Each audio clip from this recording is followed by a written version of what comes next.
If anyone has any questions, I'd love to chat. So let's just go this way.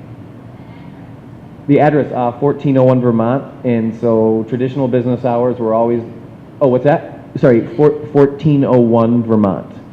And we're always open traditional hours, but usually somebody's always there. So then the front doors usually, what's that? It's very near there. It's more of the industrial part of Corktown, closer to like Fort Street and the river. So Vermont and Porter is where it's at, which is about, I think, 3 blocks north of Fort Street, right on the train tracks. My backyard is the tunnel to the train tunnel to Canada. You can get in contact with me, Philip G. Cooley, G as in Gordon, Philip with 2 L's, and Cooley like Cooley High. So Philip G. Cooley at gmail.com. And then, yeah, just shoot me an email or stop by. We're there. It's our offices as well, so I'm there every day.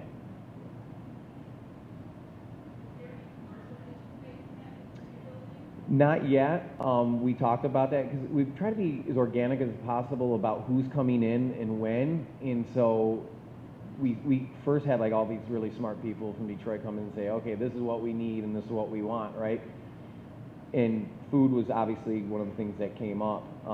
But it's tough to do woodworking next to food, obviously. So there's a huge demand for it, and again, our goal is to wrap all this up because we're still building. Everything's kind of built. There's some finishing touch-ups to do, and then we have to finish the shared office space. And so after that, we should be able to. There's a woman who volunteered for us from the Ross School of Business that's going to do all the financials, so we can see exactly how this is replicable, and then also talk about the team that built it. And our goal is, I mean, food is one thing immediately we want to tackle, and also kind of hacker space. Like there's this guy who just moved here from San Francisco that wants to work with Detroit school kids to develop apps. He has a company in San Francisco that does that, and now he wants to work with kids in the schools doing apps. So there's a lot. Oh, sorry. There's a lot of technology stuff that we'd be interested. That is very accessible, and we want. Yeah, it's the future, obviously. So. Thank you.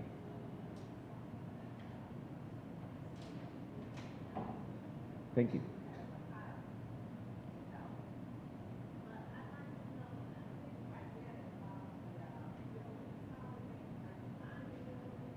Well, I just bought that building, so this is the first one. I don't know that I can personally afford to do more than one, but I'm hopeful that other people would look at this and say, all right, this is a way that I can invest and actually make an impact and a difference and still invest. They're still going to own the building.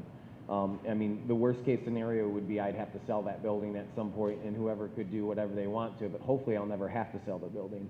But I do have it as a security piece, so I do own the building. And there's the possibility if somebody wanted to grant fund this, it could be owned by the tenants themselves. There's a million models that could make this work, but I think the point is just not to have it that same system where an individual or a small group of individuals are the only ones that are going to benefit from this.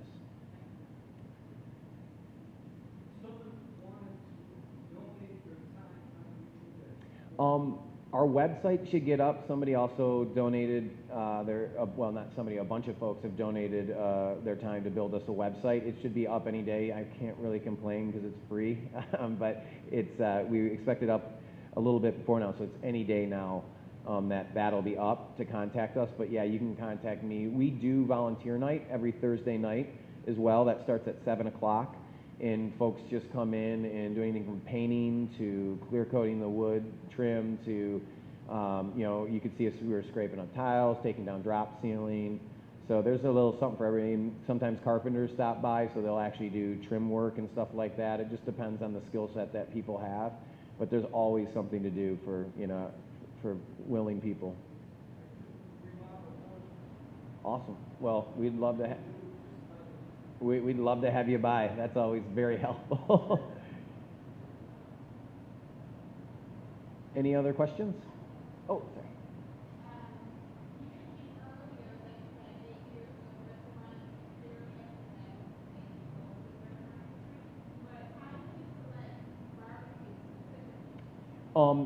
Just based on the fact that it's so accessible and that everybody likes it. I mean, it's awesome how many people. The best compliment that we can get is that we have the second best mac and cheese that they know, because everybody says their mother, their grandmother, or their father has like the best mac and cheese recipe. So we're cool with second place as long as people give us second.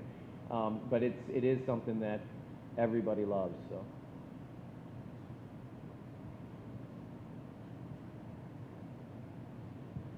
Well,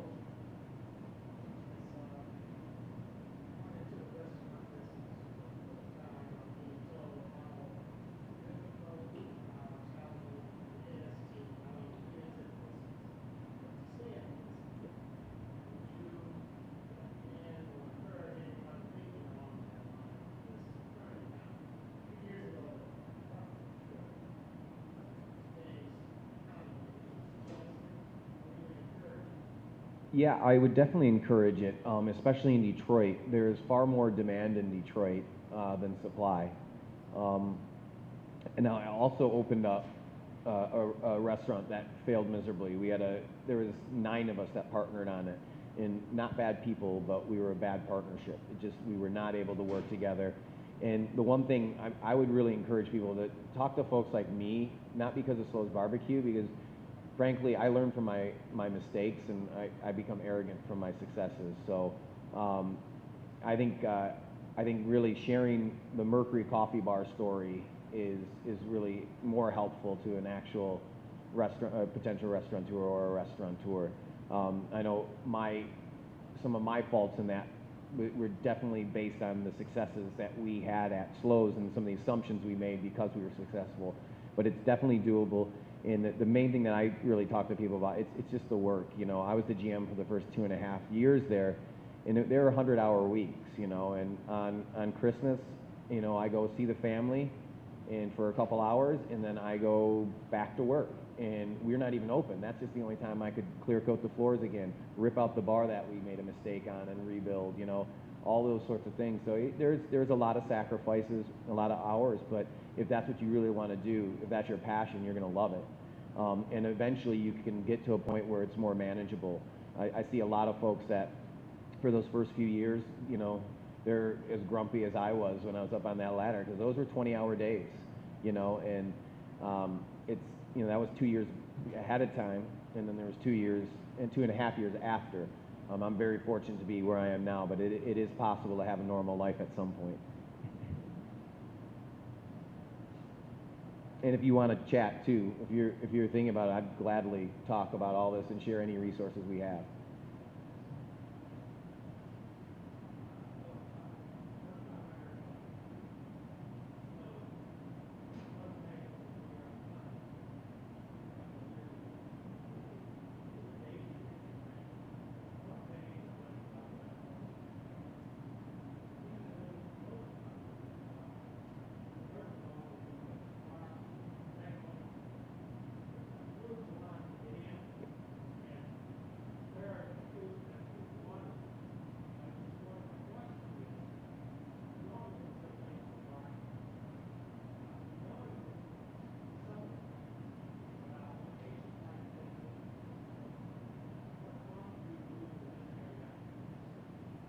So thank you for the compliments. And for us, you know, I guess we see things a little different, and that's kind of, you see that throughout the presentation, hopefully, is that we try to see opportunity in things and try to turn things, you know, so liabilities into assets.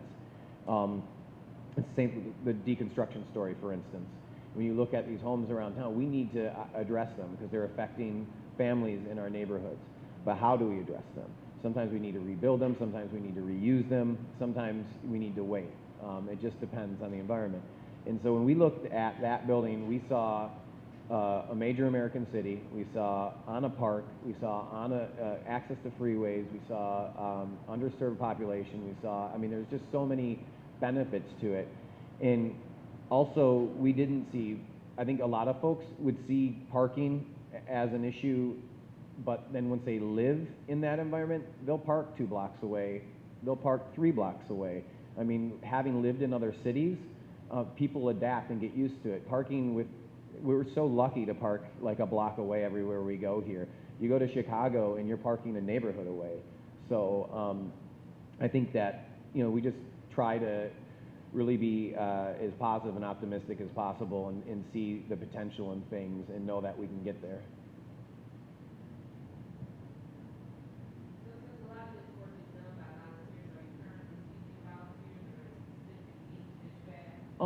I mean, definitely, we're always looking for volunteers on these projects. Yeah, I mean, there's every need basically. So it could be one day we go out and everybody pulls weed. Pulls weed. One day we go out, everyone pulls weeds. The next day we go out, you know, we're building something. But we usually find, you know, something for everybody to do. And, you know, because it's really about community building, obviously, and getting folks in the community to take ownership so they know that this is their park or this is their process or project, you know, so. Well, thanks, everybody. Appreciate it. You know, as I was listening to his presentation, one thing that I noticed is that although, of course, he touched on the business, he really concentrated on what's going on in the community around SLOs. That was like 90% of his message. So what I took from that is that a successful and thriving business is directly linked to the community outreach in which it serves and in which it's located. That's what I got from that. I thought that was really interesting, and I think he's done a wonderful job of creating that fusion between business success and community development. I know earlier we talked about just the business itself, the resources, the tools, the know-how, getting that business up and running and thriving. But I think his message concentrated on, okay, now you're a success. What are you doing to not only continue that success, but create a successful community around that business? And I think it's just it's a circle. Community success, business success. Community success, business success.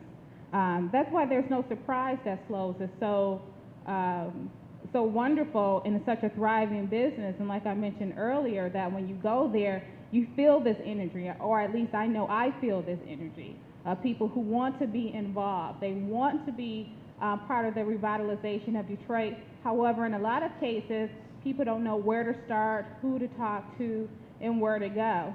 And one thing that Phil brought up is that they just start doing it. Just do it. Don't wait on someone else to take the leadership role. And in some cases, you say, this building is dilapidated, it's an eyesore, I really don't like it. They just bought the building, renovated it.